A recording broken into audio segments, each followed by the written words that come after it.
Ever wanted to make your Canva designs truly come alive with your own voice? Adding a voiceover in Canva is easier than you think, and today I'm going to show you exactly how to do it. First, open your Canva project. If you want to record your own voice directly, head over to the Upload section, then click Record Yourself.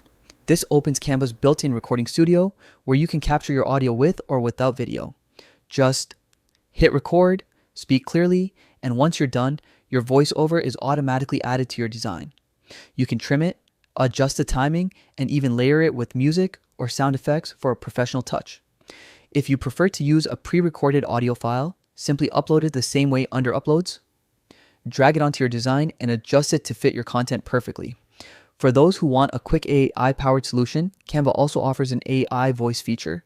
Just type your text in the Apps tab, select a voice, and Canva converts your text into natural sounding speech.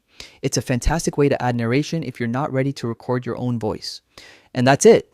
Whether recording live, uploading audio, or using AI voices, Canva makes it simple to add dynamic voiceovers that really engage your audience. Now it's your turn. Bring your designs to life with your own voice today.